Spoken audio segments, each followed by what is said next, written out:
Somebody said this to me, and I really wish more people did it. He said, don't tell me about what you start. Tell me about what you finish.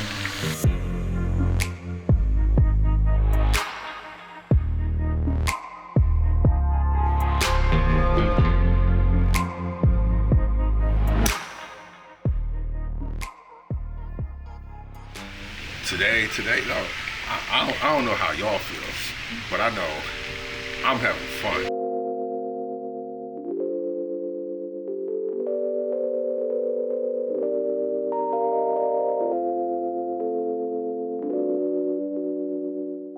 Action. Nah, ain't nobody going nowhere.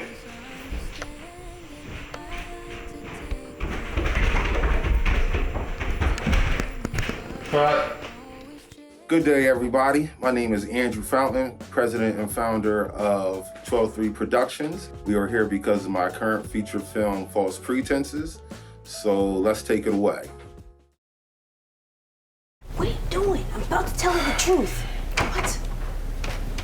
No, I'm about to stop you from making one of the biggest mistakes in your life. I just made the biggest mistake of my life. I killed Makai. We don't know that. We need to wait for the results to come in before you can even say anything like that. Listen, I know my weed killed Makai. I'm going away for a really long time, so I need to make sure that I pay for what I did. I'm a stand-up woman, and that's what I'm gonna do. Yo, sit your ass down. The weed didn't do it. What you mean the weed didn't do it? Why did I make a murder mystery? As a young kid growing up, TV time with the parents oftentimes meant watching what they wanted to watch. And my mother was a big Murder, She Wrote, Magnum P.I. Columbo fan. Sitting next to her on the couch, that's what we watched for hours upon end. And the one thing that I noticed in these films is that there was no people of color that looked like me in it, unless they were the butler or the maid. And I just remember sitting there thinking, I was just like, it would be really decent to see a murder mystery with people that looked and talked the way that I did. And so hence came False Pretenses. I wanted us to have representation on the screen in those type of scenarios. So that was my reason for writing a murder mystery. Well, initially I was thinking like Black Clue, you know, and I had the idea of what would it be like for a group of black friends to be in a cabin and one of them get murdered. And collectively they were like, this would be a dynamic story if built out. So they decided to like, hey, let's do this thing together. And it was originally called The Retreat, and then they rebranded as False Pretenses. And I love the idea, I love the concept, and I'm excited about it. So I am one of the lucky ones who had the privilege of being a part of the process from the very beginning when it was a short film. And Andrew thought that it was such a great concept that he wanted to expound upon it and make it a feature film. This is a really cool whodunit. You know, I think when you, in the history of whodunit type of movies, you know, you spend the whole 90 minutes trying to figure out who done it. I can honestly say to you, in being in it, that even I, before I got to the end of the story and reading it, you know, just like a person that's viewing it, as when I'm reading the script, even I'm trying to figure out who done it. So I think this is one of those you're gonna walk away like you bet a friend and you tried to figure out who won. And one of y'all is gonna walk away a winner, and one of y'all is gonna walk away a loser. And the way it's written, you could possibly both lose on this bet. There's a person for everybody to connect to. There's a situation for everybody to connect to. There may be people out there who have kids that have sicknesses or are struggling with, you know, financially taking care of their children, regardless if they're sick or not, while just fighting just anger towards feeling abandoned by the people that are supposed to be the ones closest to them. And I feel like they can relate to Adina.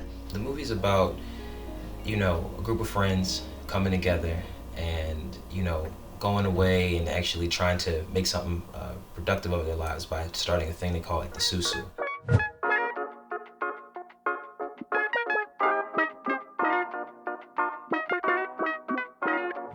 So the whole point of it is for these guys to all go to a cabin and, you know, distribute the money to whoever the winner is. But things happen to take a left turn at some point. Each character has their own individual storylines going on. And the film in its entirety is pretty much about a group of people they're mostly friends. I'm not very friendly, but they're mostly friends, and they come up with this plan for everyone to essentially come up and, get money together and be successful. But some crazy things happen along the way. I play the role of Tracy, someone who is very ambitious and determined, and who hasn't always really had somebody to look out for her in life, or really just had that support that she felt like she needed. But regardless, she motivates herself, she pushes forward, and she likes to encourage other people to do the same, which is why I believe she took a keen liking to Justin, because he was someone she saw as someone needing support and a little love and a little encouragement, and she was happy to be that supportive for him. And my character, she has a sick son who has leukemia, and there's a lot of medical expenses, doctor's bills, just a lot of things going on that her and her husband aren't able to financially afford. But they found out after joining the So-So. So Adina's whole purpose of being up here and, wanting to get this money is to save her son. She literally wants to save her son's life. Well, I play the role of Sadir. Sadir is a little rough around the edges, took some risk in his life that ultimately led him to prison. Now he's out and about and trying to, find his way, a new way outside of, his old ways, and doing the right thing and getting money, going about it the right way. Trying to take the advice of his right hand, Makai, throughout the film, and still at the same time please his woman, Keisha, who was on his back about getting back into the streets and constantly reminding him of who he was or used to be, which is something he's trying to get away from. So I play the role of Keisha, and she is a spitfire, tell you exactly what's on her mind, borderline disrespectful woman. But once you understand her, you see why she acts and moves the way she does. Oh, look at that. There she is. Yeah. What's going on? Yeah, what's good? Are we rehearsing? No, I love it. Rapping. Let's get to work. Yeah, Mel comes through ready. I don't got time. I don't got time for pleasantries. Yeah. We're here to work, okay? Yeah. We're here to work. I love it. I ain't hopping in the water yet. Okay, good.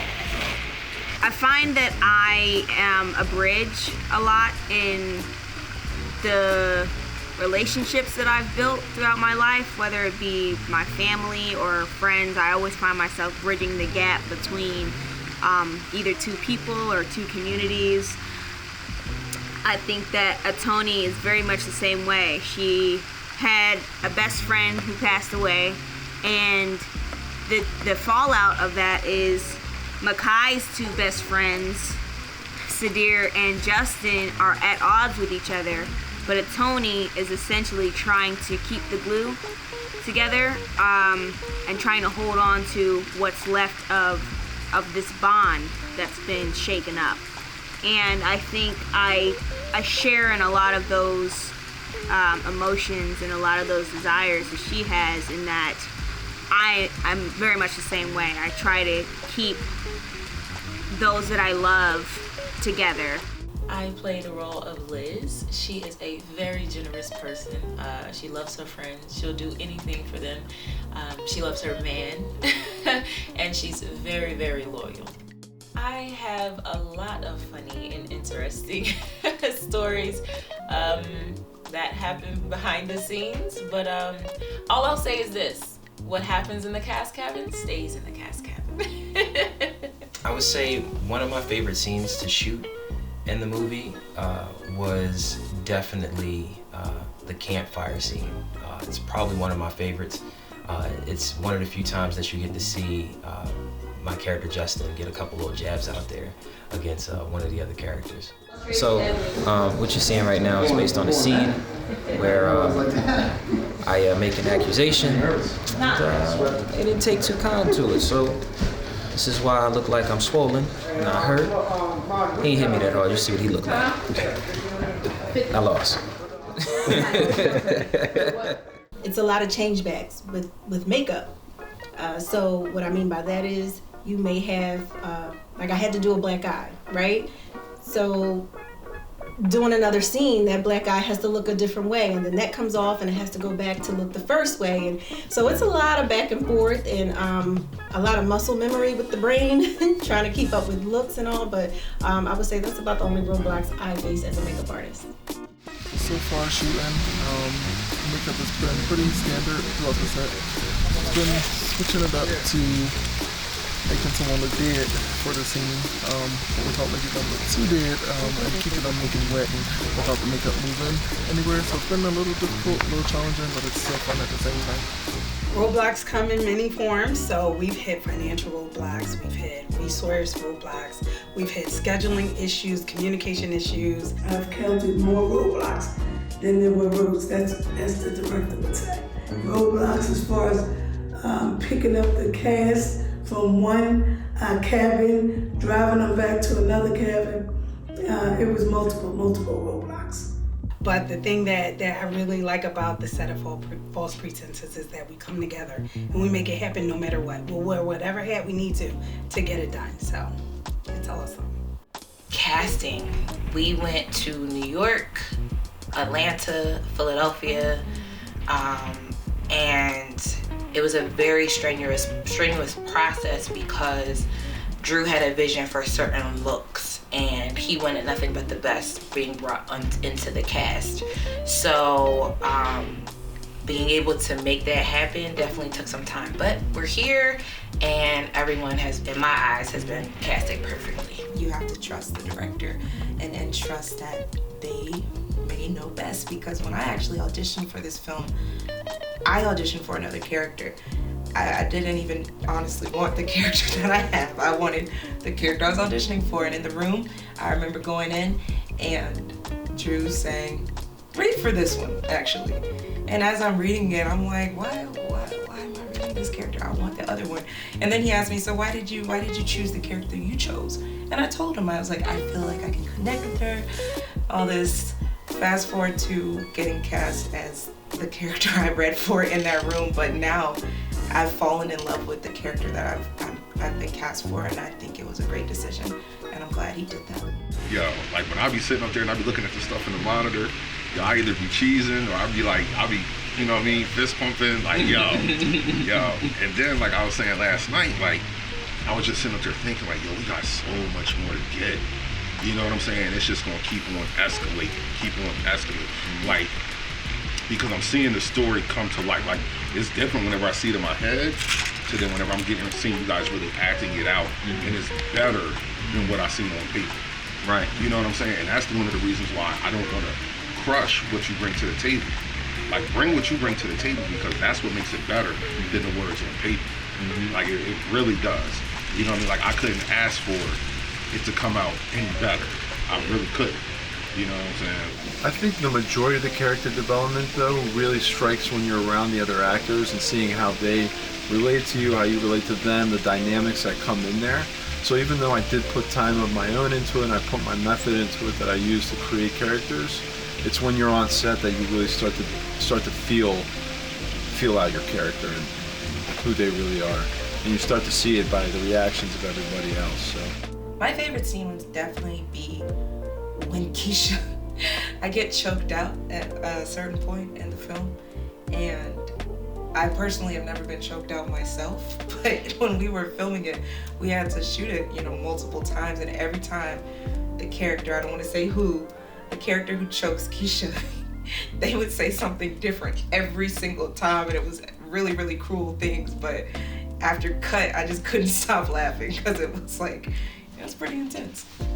And the way we shot it, a lot of those scenes, because it's a scene where I sort of come into the situation and I sort of command the whole room because I have everybody sort of, at gunpoint. And so I guess that whole segment, was probably the best scene for me, because it was sort of we shot it as sort of consecutive scenes because it sort of flowed that way. But I had to control the room, and that was kind of complicated when you have so many actors in one, small space. But it was amazing how we got to, the camera angles to make it work, because, there's a lot of us in there. But I think, Pocono's scenes in the cabin were my favorite. I would say my favorite scene to shoot was the fight scene between Makai and Sadir. It was very high energy. You know, both characters, we was like fully immersed into the characters, so you got something real magical that I'm sure translated well on camera. Staying inspired for the movie is easy because I have a definitive vision for it. I know what I want to see. I know what it's capable of. So staying inspired for that is easy. Getting inspired to be a filmmaker took a little bit more convincing. Before you can really do anything, I like to make sure that my movement is in alignment with God's will. And so for my 40th birthday, I actually went to a beach house in December when I knew no one would be there to spend my 40 days with God. I had noticed that 40 days alone with God always led to good outcomes in the Bible, with Moses doing it when he came down from the burning bush, and then when Jesus went to the wilderness for 40 days to be alone with God. So I wanted to get my alone time with him, and that was my reason for going out there. And then also 2 years later, God told me to go look at the land. And so at that time, what looking at the land meant was Tyler Perry's new studio, state-of-the-art studios, blowing everything out the water, and I needed to go see it. And so on my 42nd birthday, I hopped on the plane first thing in the morning, flew down to Atlanta, called an Uber to Tyler Perry Studios, naturally got rejected at the gate. But what they didn't understand was I didn't need to go inside to see the promise. Once God showed me what was possible, then that was all the ignition or igniting that I needed. And so I was able to come back that revitalized. And I thank Tyler Perry today. He doesn't know how much of an inspiration he is to this next generation. I had a phenomenal experience working with the director. Very down to earth, gives precise, clear direction. Vision was really, something that we all was able to adapt to. My co-workers, my co-stars, all talented, great talents actually. So it was good to be on set with them because just doing scenes with them bring out the best of each other. So, no better feeling knowing that you just killed the scene. My experience working with Drew was dope, man. Drew was dope. I enjoyed his flexibility. And when I say flexibility, I mean his ability to take advice. He was open to any advice or suggestions you may have as an actor. And that's always important to me as an actor, to be able to work with a director who can, hear what type of creative thought you may have on a particular scene. If he liked it, he said keep it. If he didn't, he'd say, scratch it, but the most important thing is he was open to it. So yeah, that experience was dope. This has been one of the most efficient and well-oiled machines that I've worked with as far as independent films go. You're used to this when it comes to major productions, features, studio type features. But in the indie world, it's usually a little more laid back and a little more, disorganized. But here it has been completely the opposite. Everybody on the team has their purpose. They're purpose-driven. They've been there for me in every case. If I needed something, if I had a concern, they answered all my questions, and generally really efficient.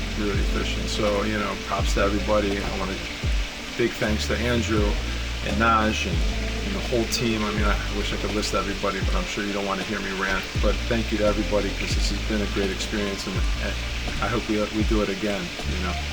This is one of the most talented young cast I've ever worked with. The whole group of them. It's a talented group of young people. I tell people all the time, just because you haven't arrived to the level that you want to arrive to, it doesn't mean that you lack the talent, the drive, or the ability. Every one of these kids that I'm working with here, they might not be household names yet, but I can promise you after you start seeing their work, especially in a movie like this where they have tons and tons of scenes and dialogue, to show you what they can do with the development of a character, a lot of them are gonna be household names. And I'm glad to be able to say that I got to work with them before you knew who they were.